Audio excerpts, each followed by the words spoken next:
சண்முகத்த பழி வாங்கணும் அப்படிங்கிறதுக்காக பார்த்தீங்கன்னா, இப்போ இந்த அன்னத்த வந்து ஏதாவது நம்ம பண்ணி ஆகணும். அன்னத்த அசிங்கப்படுத்தி அவமானப்படுத்தணும் அப்படின்னு சொல்லிட்டு பார்த்தீங்கன்னா, இந்த அமராவதி, கௌரவ் 2 பேருமே சேர்ந்து பிளான் பண்றாங்க. ஏன் அப்படின்னா, சண்முகம் பொறுத்தவரைக்கும் அண்ணன் சொல்ற எல்லாத்தையுமே வந்து நம்புவாங்க. அண்ணன் சொல்றத மட்டுமே தான் வந்து கேட்டுக்கிட்டு இருப்பாங்க.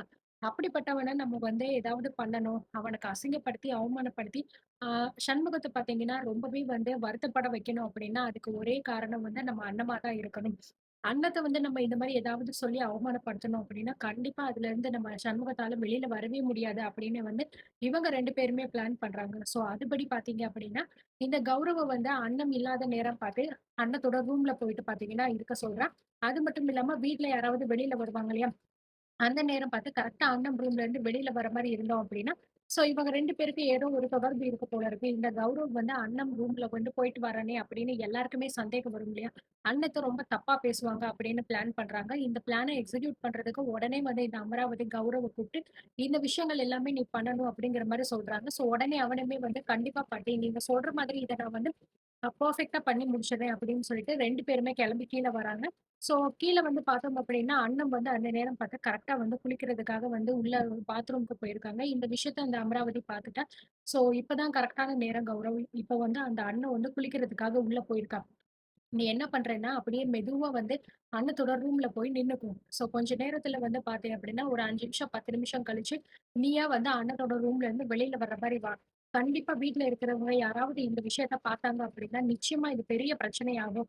இத வச்சு அந்த அண்ணத்த வந்து நம்ம அசிங்கப்படுத்தி அவமானப்படுத்தலாம். அப்படி பண்றது மூலமா இந்த சண்முகத்துக்கும் சரி, அது மட்டும் கிடையாது. இந்த குடும்பத்துக்கும் சரி, பயங்கரமான ஒரு மன உளைச்சலா இருக்கும் அப்படிங்கிற மாரி சொல்றாங்க. சரி பாட்டி அப்படின்னு சொல்லிட்டு பார்த்தீங்கன்னா, அந்த கௌரவமே வந்து யாராவது வராங்களா அப்படின்னு பார்த்துட்டு, அப்படியே மெதுவா வந்து கரெக்ட்டா அண்ணத்தோட ரூம்குள்ள வந்து போயிடுறான்.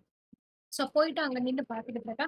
அண்ணன் வந்து அங்க உள்ள பார்த்தீங்கன்னா, குளிச்சுக்கிட்டு இருக்காங்க. இந்த பக்கம் இந்த கௌரவம் வந்து நின்னுகிட்டு இருக்காரு. கொஞ்ச நேரம் கழிச்சு பார்த்தீங்கன்னா, இந்த அமராவதியும் வந்து ஒரு பக்கமா ஒளிஞ்சுகிட்டு இருக்கா. இந்த பக்கம் பார்த்தீங்கன்னா, நம்ம செண்பகம், மணி 2 பேருமே வந்து பார்த்தீங்கன்னா வந்துகிட்டு இருக்காங்க. ஸோ அந்த நேரத்துல கரெக்ட்டா அத பாத்துர்றாங்க. அமராவதி அத பாத்துட்டு, இவங்க 2 பேரும் வந்துகிட்டு இருக்காங்களே, இவங்க 2 பேரும் மட்டுமே இத பாத்தாலே போதுமே, பயங்கரமா இருக்குமே. இன்னும் என்ன பண்றான் இந்த கௌரவ் வெளிய வராம, என்னடா பண்ணிக்கிட்டு இருக்க? அப்படின்னு சொல்லிட்டு யோசிச்சுக்கிட்டே இருக்கும்போது, ஸோ கரெக்ட்டா பாத்தீங்க அப்படின்னா, அந்த கௌரவ் வந்து மெதுவா கதவ தொறக்கிறேன், வெளில போலாம் அப்படின்னு சொல்லிட்டு கதவு தொறந்து வெளில வரும்போது, கரெக்ட்டா வந்து அந்த விஷயத்த வந்து நம்ம செண்பகம், மணி 2 பேருமே பாத்துடுறாங்க. அண்ணத்தோட ரூம்ல இருந்து இவன் வந்து வெளில வர்றான் அப்படிங்கிறத பாத்துட்டு, இவங்க 2 பேருமே பயங்கரமான ஷாக் ஆகிர்றாங்க. ஸோ இந்த வெளில வந்த கௌரவ் பார்த்தீங்கன்னா, சட்டையெல்லாம் கொஞ்சம் வந்து அட்ஜஸ்ட் பண்ற மாரி பண்ணிட்டு, அப்படியே வந்து வேகமா வந்து போயிர்றான். இந்த விஷயத்த பார்த்து இவங்க 2 பேருமே பயங்கரமான ஷாக் ஆகிர்றாங்க. இவன் எதுக்கு இவளோட ரூம்ல இருந்து வெளில வர்றான் அப்படின்னு சொல்லிட்டு வந்து ரொம்பவே வந்து ஷாக் ஆயிடுறாங்க. ஏன்னா, "அண்ணன் இப்படியெல்லாமா பண்றா?" அப்படின்னு சொல்லிட்டு பார்த்தீங்கன்னா, அவ்ளோ தூரம் வந்து இந்த செண்பகம் வந்து நம்ம அண்ணத்த தப்பா நினைக்க ஆரம்பிக்கிறாங்க. சும்மாவே வந்து இந்த அண்ணத்த ஏதாவது குறை சொல்லணும். அண்ணன் வந்து சரியே இல்லாதவ அப்படிங்கிறத பண்ணணும் அப்படிங்கிறது தான் இந்த செண்பகத்தோட பிளானாவே இருக்கும். இந்த நேரத்துல வந்து இவங்க வேற இப்படி ஒரு விஷயத்த பண்ணிட்டாங்களா? ஸோ சொல்லவே வேண்டாம். கண்டிப்பா வந்து இது பெரிய பிரச்சனையா தான் வரும். "கார்த்தி அடிமணி இந்த இந்த புதுசா வந்த பையன் இந்த அண்ணத்தோட ரூம்ல இருந்து வந்துகிட்டு இருக்கான்" அப்படின்னு சொல்றாங்க. ஆமாம்மா. எப்படிம்மா இது? எனக்கே ஒண்ணும் புரியலையேம்மா! அப்படிங்கிற மாரி சொல்றாங்க. கார்த்தியோட நிலைமை அப்போ அப்படிங்கிற மாரி சொல்லும்போது, இரு, இரு. இந்த விஷயத்த இப்ப நம்ம வந்து பெருசாக்காம விடவே கூடாது. எவ்ளோ தைரியம் இருந்தா இந்த வீட்டுக்குள்ள இருந்துகிட்டு இவ இப்பேற்பட்ட ஒரு காரியத்த வந்து பண்ணுவா.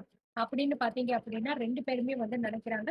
ஸோ உடனே இந்த விஷயத்த பார்த்தீங்கன்னா, எல்லார்கிட்டயுமே வந்து சொல்லணும் அப்படின்னு சொல்லிட்டு நெனைக்கிறாங்க. ஆனா அண்ணத்துக்கு இந்த விஷயம் தெரியவே தெரியாது இன்னும் வரைக்கும். ஏன்னா அண்ணன் வந்து உள்ள வந்து குளிச்சுக்கிட்டு இருக்காங்க. இங்க உள்ள ரூம்குள்ள யார் வந்துட்டு போனா அப்படிங்கிறது கூட அவளுக்கு வந்து தெரியாது. அண்ட் எல்லாருமே வந்தவுடனே பார்த்தீங்க அப்படின்னா, அவங்க மருமக இருக்காளே, அவ எப்பேர்ப்பட்ட ஒரு கேடுகெட்ட கேவலமான காரியத்த பண்ணியிருக்கான்னு உங்களுக்கு தெரியுமா? அப்படிங்கிற மாரி வந்து சொல்றாங்க. ஸோ சண்முகம் இத கேட்டு எப்பயுமே கோவப்படுவார் தானே, அதே மாரி தான் சொல்றாங்க. என் மருமகள பத்தி, என் அண்ணத்த பத்தி ஏதாவது தப்பா பேசின அப்படின்னா, அவ்வளோதான் பார்த்துக்கோ! உனக்கு மரியாதையே இல்ல அப்படின்னு சொல்றாங்க. எதுக்கு நான் என்ன அப்படி தப்பா சொல்லிட்டேன்? நான் உண்மைய என் கண்ணால பார்த்த உண்மைய மட்டும் தான் வந்து நான் சொல்லப் போறேன்.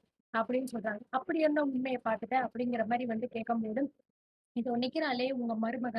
இவ இருக்கால்ல, இதோ நிக்கிறானே இந்த பையன் கௌரவ். இந்த பையன இவ ரூமுக்குள்ள தான் சேர்ந்து இருந்தாங்க. நாங்க பார்க்கும்போது இந்த பையன் யாருக்கும் தெரியாம அண்ணத்தோட ரூம்ல இருந்து வெளியில வந்துகிட்டு இருந்தான் அப்படின்னு சொல்றாங்க. இத கேட்ட உடனே வந்து எல்லாருமே பயங்கரமா அதிர்ச்சி ஆகுறாங்க. கார்த்தி, அண்ணன் மொதற்கொண்டு பார்த்தீங்கன்னா அதிர்ச்சி ஆகுறாங்க. ஏன்னா அண்ணத்துக்கே இந்த விஷயம் வந்து தெரியாது இல்லையா? அப்படின்னு சொல்லிட்டு "என்ன சொல்றீங்க அத்த?" அப்படின்னு சொல்லிட்டு அண்ணன் கேட்கும்போது, "ஏய் ச்சீ! உன் நடிப்பெல்லாம் இங்க நடிக்காதடி. நீ எப்பேர்ப்பட்ட ஆளுன்னு சொல்லிட்டு இப்ப தானடி எங்களுக்கு வந்து புரிஞ்சுச்சு." அப்படின்னு சொல்லிட்டு மணியும் வந்து சொல்றாங்க. "அண்ணி தயவு செஞ்சு இப்படிலாம் வந்து பேசாதீங்க. நீங்க சொல்ற விஷயம் இப்ப தான் எனக்கே வந்து தெரியுது. ஆனா நீங்க என்னடான்னா என்னென்னமோ சொல்லிக்கிட்டு இருக்கீங்களே!" அப்படின்னு சொல்லும்போது, "ஆமாமா. உனக்கு எதுவுமே வந்து தெரியாதுல்ல. அப்பா எப்படி இது நடிக்கிறது? உன்ன மாரிலாம் வந்து இங்க நடிக்கிறதுக்கு யாருமே இருக்க மாட்டாங்க." அப்படின்னு நம்ம செண்பகம் வந்து சொல்றாங்க. ஸோ இதனால கோவப்பட்ட நம்ம கார்த்தி பார்த்தீங்கன்னா, "அம்மா தயவு செஞ்சு நீங்க தேவையில்லாத பேச்செல்லாம் பேசிக்கிட்டு இருக்காதீங்க. என் அண்ணத்த பத்தி எனக்கு தெரியும். நீங்க ஏதாவது சொன்னா அது உடனே நாங்க நம்பிருவோம் அப்படின்னு நெனச்சுக்கிட்டு இருக்கீங்களா?" அப்படின்னு சொல்லும்போது, "டேய் நான் எதுக்குடா பொய் சொல்ல போறேன்? பார்த்த உண்மைய தான்டா நான் வந்து சொல்றேன். உன் பொண்டாட்டி இப்படி ஒரு கேடுகெட்ட கேவலமான காரியத்த பண்ணிட்டு இருக்கா. நீ என்னடான்னா காலங்காத்தாலயே வேலைக்கு ஆஃபீஸ்க்குலாம் போய்க்கிட்டு இருக்க. இந்த கருமத்தெல்லாம் வெளியில தெரிஞ்சுச்சு, நம்ம குடும்ப மானம் எங்க போகுறது?" அப்படின்னு சொல்லும்போது, "வாய நிறுத்து அவ்வளோதான்" அப்படின்னு சொல்லிட்டு நம்ம சண்முகம் கத்துறாரு. என் அண்ணத்த பத்தியே நீ தப்பா பேசுறியா? அவள பத்தி தப்பா பேசுறதுக்கு உனக்கும் சரி, உன் பொண்ணுக்கும் சரி எந்த தகுதியும் வந்து கிடையாது. என் அண்ணன் வந்து நெருப்பு மாதிரி. அப்பேர்ப்பட்டவள போயிட்டு இப்படி நீ தப்பா பேசிக்கிட்டு இருக்க. உனக்கெல்லாம் கொஞ்சம் கூட வெட்கம், மானம்லாம் இல்லையா? அப்படின்னு சொல்லும்போது, தேவையில்லாம நீங்க பேசுனீங்க அப்படின்னா அவ்வளோதான். அப்புறம் நானும் பேசுவேன் அப்படின்னு சொல்லிட்டு நம்ம செண்பகமும் பார்த்தீங்கன்னா கத்துறாங்க. ஸோ மணி வந்து, "அப்பா நாங்க சொல்றத நீங்க எதையுமே எப்பயுமே நம்பவே மாட்டீங்களா? நாங்க உண்மைய தான் சொல்லிக்கிட்டு இருக்கோம். எங்களுக்கு பொய் சொல்லணும் அப்படின்னு சொல்லிட்டு எந்த அவசியமும் கிடையாது. வேணும்னா இந்த புதுசா வந்திருக்கானே இந்த கௌரவ், இந்த பையன்ட்டயே வந்து கேளுங்க. இந்த பையன் அண்ணன் ரூம்ல இருந்து வெளியில வரும்போது தான் நானும் அம்மாவும் அந்த பக்கமா போய்க்கிட்டு இருந்தோம். அப்பதான் இந்த விஷயத்தையே நாங்க பார்த்தோம் அப்படின்னு சொல்லும்போது, ஸோ கௌரவ் பார்த்தீங்கன்னா, அப்படியே வந்து எதுவுமே தெரியாத மாரி நின்னுகிட்டே இருக்காரு. ஸோ உடனே பார்த்தீங்கன்னா, "ஏய் தம்பி உன்கிட்ட தானே கேட்டுக்கிட்டு இருக்கோம். பதில் சொல்லு. அண்ணத்தோட ரூமுக்கு நீ போனியா? போகலையா? எதுக்கு நீ போன? அவ உன்ன வர சொன்னானா? இல்ல நீயா அவ கூட வந்து சேர்ந்து இருக்க போனியா?" அப்படின்னு சொல்லிட்டு பார்த்தீங்கன்னா, ரொம்பவே தப்பு தப்பா வந்து இந்த மணி, செண்பகம் 2 பேருமே வந்து பேசிக்கிட்டு இருக்காங்க. இதனால அண்ணன் பார்த்தீங்கன்னா, ரொம்பவே ஃபீல் பண்ணி அழுக ஆரம்பிச்சுடுறாங்க. பத்தாததுக்கு இந்த ரம்யா வேற இருக்காளே! ஸோ அவளே இருந்தாலே போதும். Correct anti. நீங்க சொல்றதும் வந்து கரெக்ட் தான். இந்த அண்ணம் அதெல்லாம் பண்ணக்கூடிய ஆளு தான். ஏன்டி அண்ணம், உனக்கு அதான் உன் புருஷன் கார்த்திக் இருக்கான்ல, அது உனக்கு போதாதா? இப்படி கேவலமான ஒரு காரியத்த அதுவும் இந்த குடும்பத்துல இருந்து பண்ணியிருக்கியே! உன்னெல்லாம் என்ன தாண்டி சொல்றது? அப்படின்னு சொல்லிட்டு சொல்லிக்கிட்டு இருக்காங்க. ஸோ அண்ணன் பார்த்தீங்கன்னா, ரொம்பவே வந்து அழுக ஆரம்பிக்கிறாங்க. ஸோ கார்த்தி அத பார்த்துட்டு, "போதும் நிறுத்துங்க. ஆளுக்கு ஆளுக்கு என்ன என் பொண்டாட்டிய பத்தி இப்படி தப்பா பேசிக்கிட்டு இருக்கீங்க. இன்னொரு தடவ யாராவது என் பொண்டாட்டிய பத்தி ஏதாவது பேசுனீங்க அதுக்கப்புறம் நான் மனுஷனாவே இருக்க மாட்டேன். என்ன உங்க இஷ்டத்துக்கு நீங்க பேசிக்கிட்டே இருப்பீங்க. அத நான் கேட்டுக்கிட்டே இருக்கணுமா? அப்படிங்கிற மாரி சொல்றாங்க. நாங்க எதுக்கு உன் பொண்டாட்டிய பத்தி தப்பா பேசுறோம்? அதான் ஆன்டியே சொல்றாங்கல்ல. அவளோட ரூம்ல இருந்து இவன் வந்தத பார்த்தோம் அப்படின்னு சொல்லிட்டு 2 பேரையும் ஒழுங்கா விசாரிச்சோம் அப்படின்னா, என்ன உண்மை அப்படிங்கிறது தானா வெளியில வரப்போகுது. என்னமோ உங்க பொண்டாட்டிய பெரிய பத்தினி அப்படி இப்படின்னு சொல்லிக்கிட்டு இருப்பீங்க. இதுதான் அவளோட லட்சணமா? அப்படின்னு சொல்லிட்டு பார்த்தீங்கன்னா, ரம்யாவுமே வந்து திட்டிக்கிட்டு இருக்காங்க. போதும் நிறுத்துங்க எல்லாருமே அப்படின்னு சொல்லிட்டு நம்ம சண்முகம் வந்து கத்துறாரு. ஸோ இதுக்கப்புறம் அந்த கௌரவ வந்து பார்த்தீங்கன்னா, அவங்க விசாரிக்க போறாங்க. ஒருவேள அந்த கௌரவ் வந்து நம்ம அண்ணத்த தான் வந்து சொல்லப் போறான்னு நெனைக்கிறேன். இவங்க தான் என்னைய வர சொன்னாங்க அப்படின்னு சொல்லிட்டு, இதுக்கப்புறம் பிரச்சனை எப்படிலாம் போகப்போகுது, என்ன நடக்கப் போகுது அப்படிங்கிறத நம்ம பொறுத்திருந்து பார்க்கலாம்.